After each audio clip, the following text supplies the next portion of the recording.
From the Alvin and Rosalie Sarachek studio, PBS Kansas presents Kansas Week. The next bite out of your wallet could come from your water bill as the city of Wichita considers raising rates.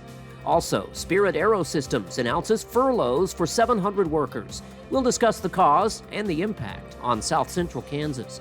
But first, Sedgwick County sees record turnout as early voting begins. We'll talk about local efforts to ensure the integrity of the election right now on Kansas Week.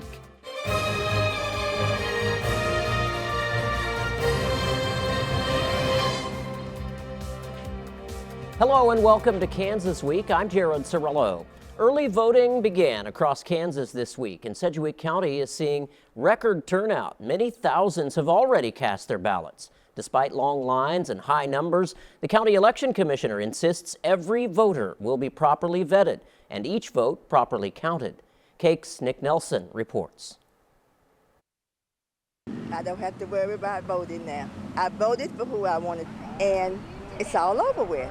Victoria is an early voter in Sedgwick County. Like so many others across the country, she's eager to put the stress of this year's election behind her. Thousands of people in Sedgwick County have already voted as of Tuesday night. However, some still have concerns that votes may be manipulated. We had that accusation here this morning. While I was here, I heard about it. They didn't come complain to us. They complained to the media. They made no complaints here at the polling site. They never showed us their ballot to show that their race had flipped. I just have a hard time believing that our machines, because of the extensive testing they go through, are flipping ballots. They're not. The worry from some about election integrity extends beyond Sedgwick County all the way to the state level. Speaking earlier this month on Good Morning Cakeland, Kansas Secretary of State Scott Schwab said the state does a good job at mixing electronic voting with paper ballots. When you bring in the human element and the technology element, it increases security. And we passed a law, even though it wasn't a concern before, but just to add another layer saying, this equipment cannot be connected to the internet.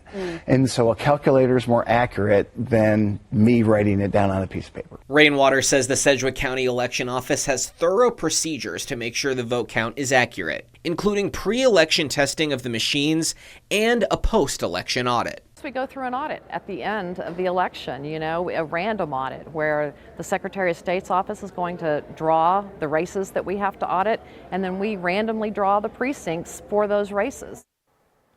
And here to discuss this and some of the week's other big stories is Republican State Representative Nick Hoheisel of Wichita, Democrat State Representative Casey Ohabisam of Wichita, and Cake News senior political reporter Pilar Pedraza. Welcome to all of you. Pilar, I'll start with you. This voter ballot manipulation thing, it's become a highly politically driven argument. I don't think we've seen any of this or any evidence of this happening locally, have we? We have had complaints called into our newsroom, but we were never able to verify any of those complaints. In other words, there is no physical evidence. No complaints were made to police. No complaints were ever made to the election commissioner. So there's no way to verify that what people are telling us happened actually happened. The old saying, pictures or it didn't happen. Right, yeah. You got to have proof. There's a lot of rumors, and in fact, I was just talking with the head of CISA yesterday. They're in charge of election security at the federal level, and she was saying that she has supreme confidence, enormous confidence were her exact words, in the security of this election. And in fact, she said that the biggest threat against the election was not a danger from machines, because the machines are so carefully vetted and so carefully secured. The danger is from misinformation to voters to swing attitudes before they ever hit the polling location. Especially with social media in this day and age. We didn't have social media 10, 20 years ago, and that makes it even more of a highly partisan. Go ahead, even Pilar. worse than social media. Jen Easterly with CISA was saying we have serious issues now with Russia, Iran, and China actually putting in spoofed websites that look like and act like official news organizations. Copycats of Fox News, copycats of the Washington Post, copycats of the Savannah Times. But they put in that misinformation article instead of actual news. Yeah. Casey, it just goes to show that in this day and age, especially with social media, people have to vet out their own information. They can't just rely on what they see on the internet or on social media. You're absolutely correct. And first of all, shame on all those who are actually putting out misinformation and also putting out false information about our election system. I mean, I have to give kudos to our election counting commissioner, Laura Rainwater. She is running this election perfectly, you know, and for anybody to come out to say, well, there's some kind of, you know, people flipping ballots and all of that, that's just, you know, flat out wrong. Yeah, we do have to be careful, you know, with respect to information that we're getting on social media. But then again, I want everyone to trust our system we have in place. I mean, our Secretary of State, Secretary Schwab, our commissioners throughout our state, they're doing excellent work, making sure that this election is run with integrity and also with fairness. So, yeah, shame on all those who are putting out misinformation about this. That's definitely good to know. And Nick, I'll move on to you now. Especially in this day and age, we have to tell people not only to check their sources, but also make sure they're not helping to spread the information at all. I see it a lot of time in the older population, people forwarding emails, forwarding messages. Is there anything at the state level that lawmakers are doing to help this situation or to help make sure that their votes are counted correctly? Yeah, so I do want to first off say our elections in Kansas are safe and secure. Our elections in Sedgwick County are safe and secure. If you are at a polling site or voting site and you are voting and you do see something amiss, they have polling judges there. Grab a polling judge. They have staff there. Grab one of those, report it. That is within your right to report if you do see something amiss. But as Pilar said, absent that, I mean, we need to see the evidence. Last year we did pass some more election integrity laws. As Secretary Schwab said, you know, we're not going to allow these machines to be connected to the internet, but we need to be presented with the evidence that this is happening in order to plug these holes. Again, our elections in Kansas are safe, and I think a lot of credit goes to Chris Kobach, our former Secretary of State, who did a lot in regard to election integrity.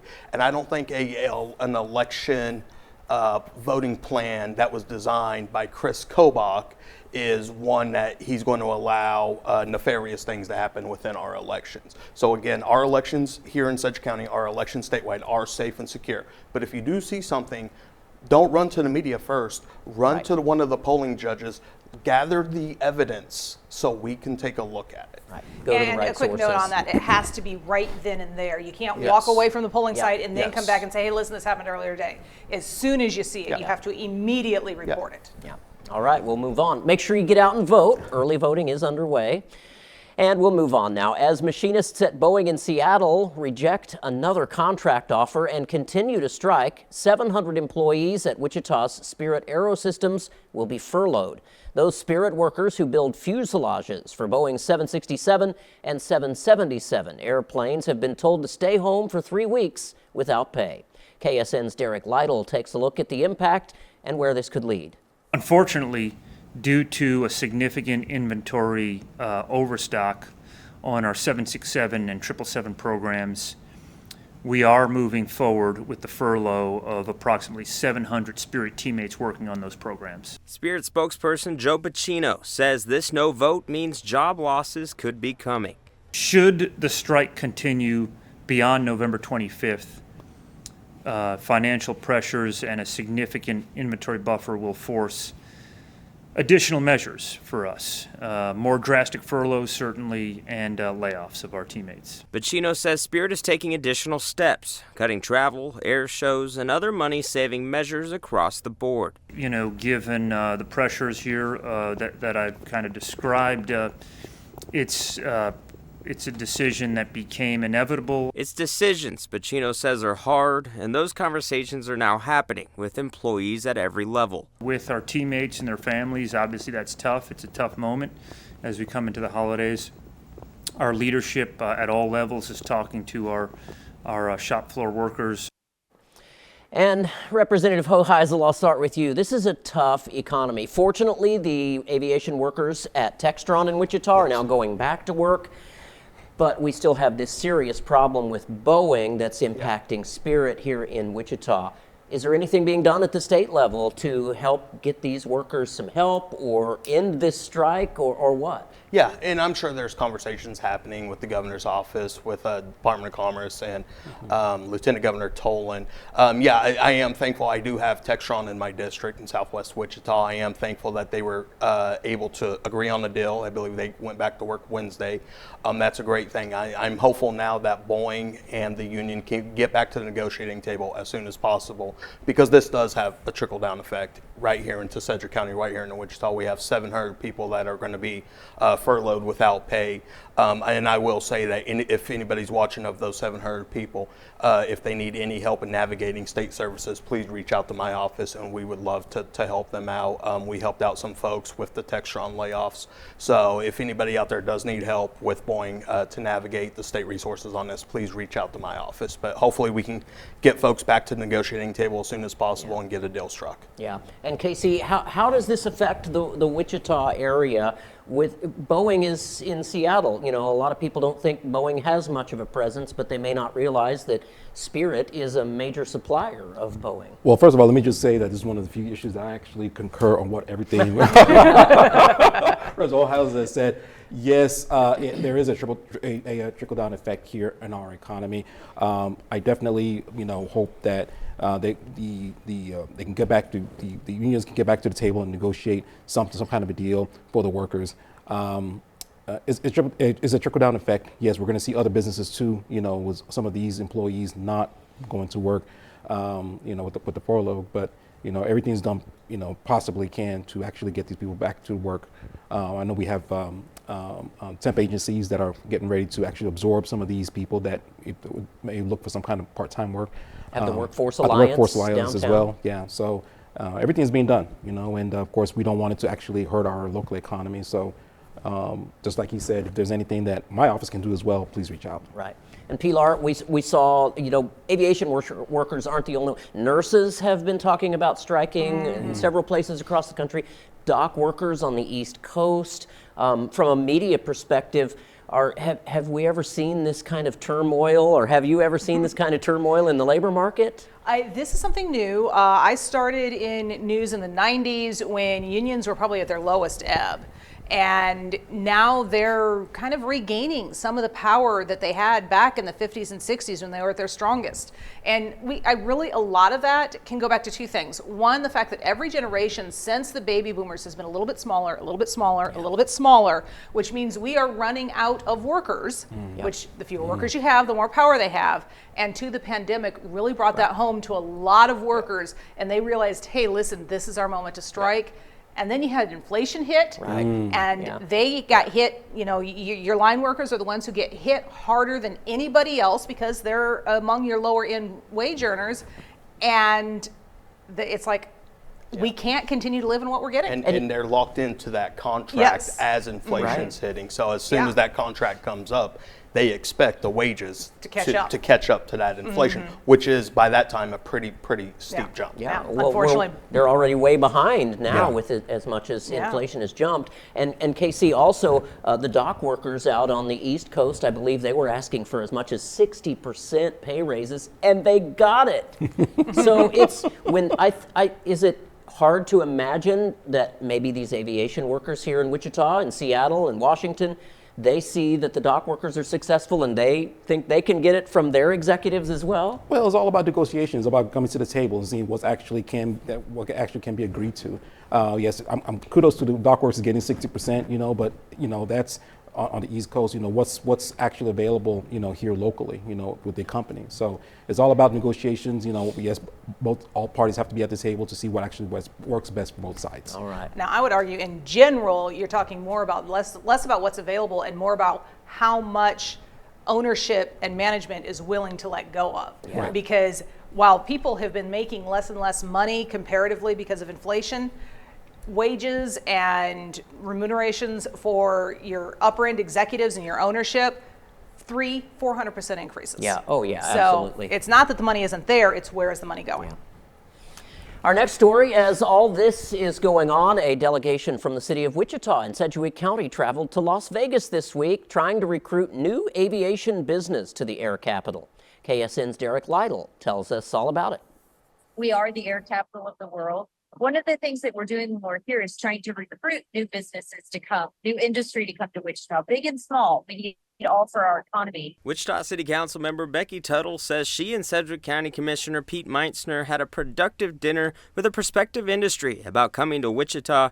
Meitzner says they're also meeting with local industry leaders, Bombardier, Textron, and others to hear what their needs are back home. Really important that we reconfirm to our local businesses and big businesses that GWP and the government stands with them as we represent their capital.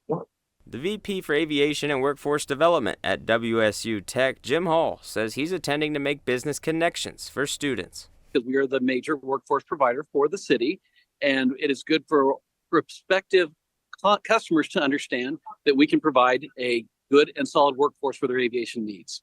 The announcement of a new generation of Cessna Citation light jets for Textron Aviation and another from Bombardier that is creating the world's fastest business jet. Both signs Wichita-based leaders agree the air capital is headed in a healthy direction. And Pilar, I'll start with you again. We've heard a lot, especially on social media, that at least I see, have complaints about city council members, county commission members. Is the travel worth it to bring new business? Or, the complaints that I see are that it's frivolous travel and we're wasting money.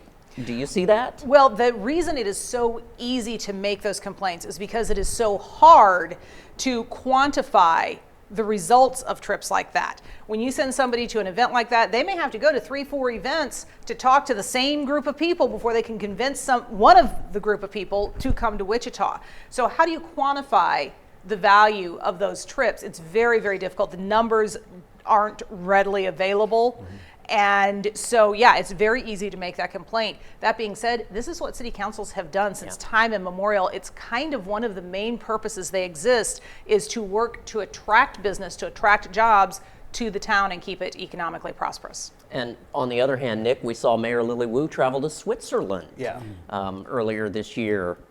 And her excuse, for lack of a better word, was to say we are in a global economy. We have to do these things to attract people and businesses to Wichita. Yeah, so I would like to see more transparency in the cost of this travel, and I believe they are working on some of that. But at the end of the day, you have to go where the business is in order to get the business to come to you. You have to go where the meetings are. You have to go where the conventions are. Sometimes they're in Vegas or Switzerland. I believe the governor last year went on about a week trip to Germany with the commerce team to attract business to Kansas. I agree. I would like to see more transparency in this process, but at the end of the day, again, this has happened since the age of dawn. Yeah.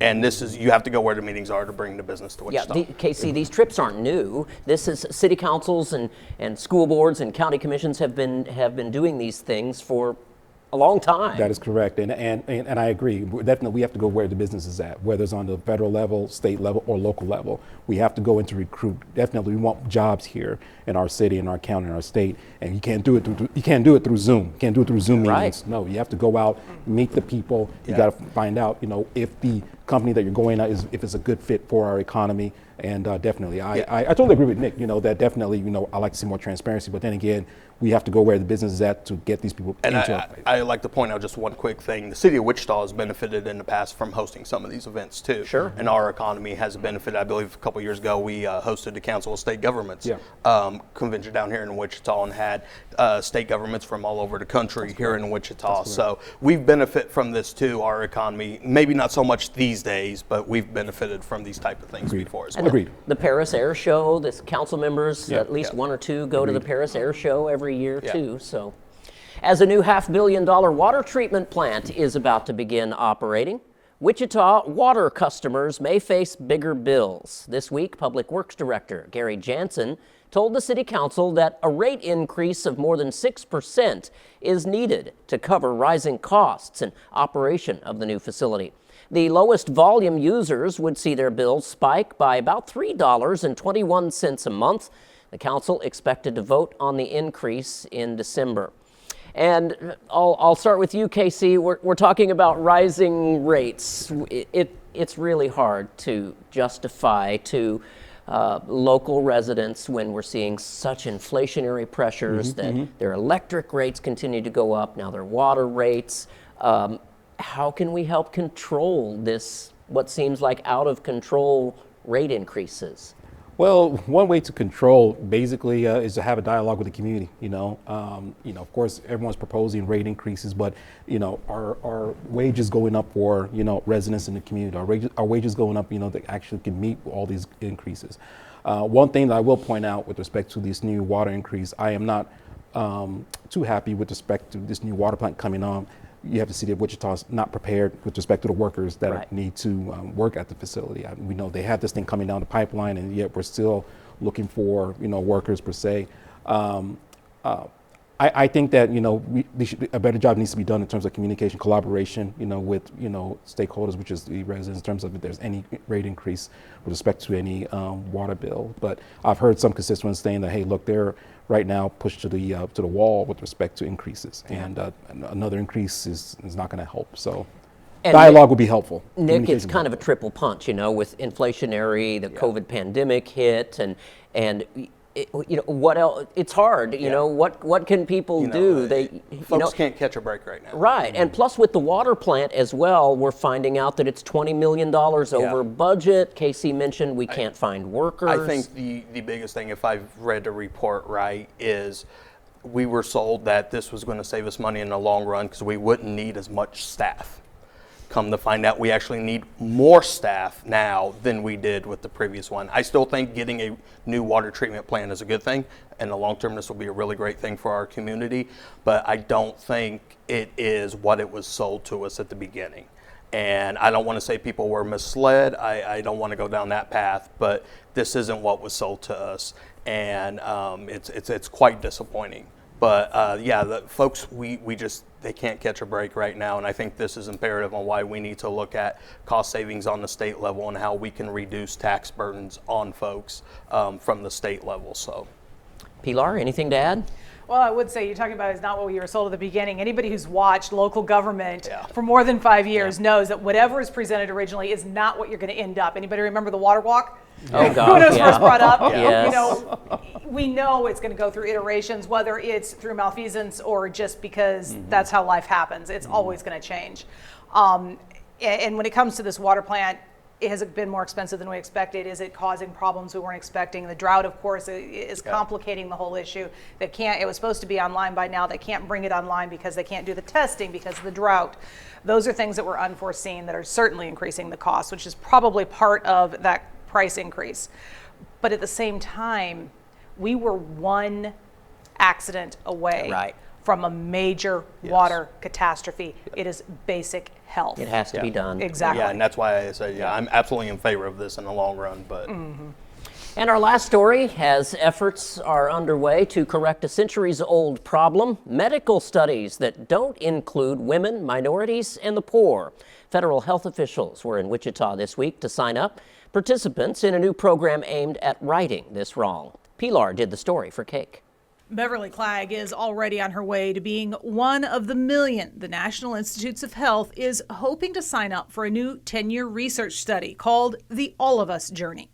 If it helps somebody else, great. She's got multiple immune disorders, and she's a woman, a member of at least 2 groups historically left out of medical studies. Because we're trying to create precision medicine that will work tailored to your needs instead of a one-size-fits-all. That's because most medicine today is based on historical studies of men only, 80% of whom were white. Other racial groups, the poor and women, all remain underrepresented in studies even today. But we know that medicines affect different groups differently, and symptoms even show up differently, such as with heart attacks, where women are more likely to have symptoms unrelated to chest pain, such as pain in the jaw or back. Getting more people into studies means understanding more of those differences. That way we can include all of the different factors that identify each one of us when it comes to our biology, our lifestyle, our environment. The All of Us Journey will sign folks up, check your medical records, and then follow you for the next 10 years to see what happens. We don't require anything else other than a cell phone to enroll in the program and have an existing email or a phone number.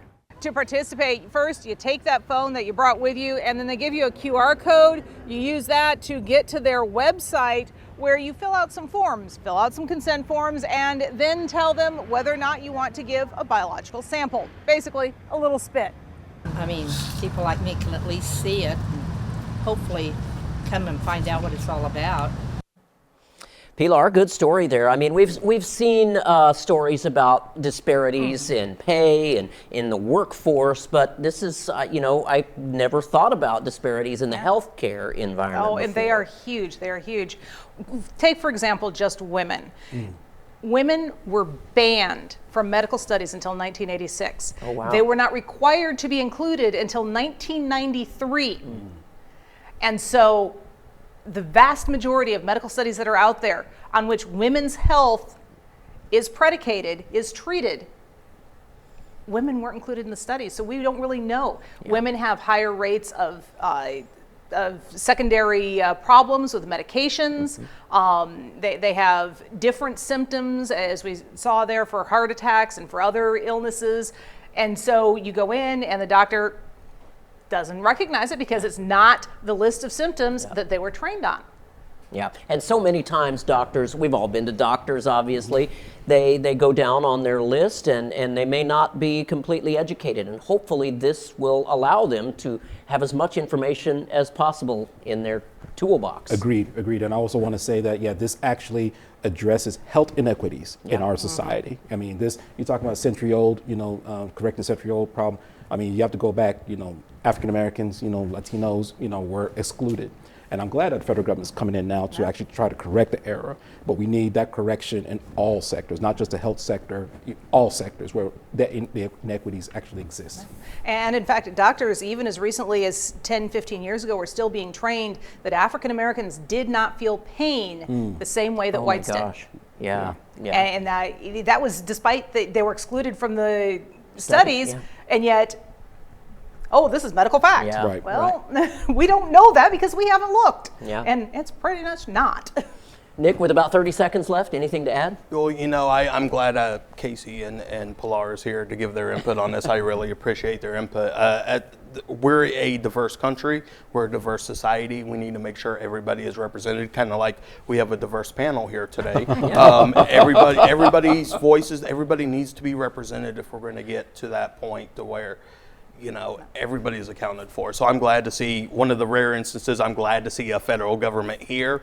But I encourage anybody that wants to participate to sign up and participate. And also, I just want to say, on the federal level, we need to see this also on the state level and local absolutely. government. And these folks are out at Colvin for next week, Tuesday through Friday. Okay. So it's not done yet. That's a wrap for this week. Thanks to Nick Hoheisel, Casey Ohabisam, and Pilar Pedraza for joining me. I'm Jared Cerullo.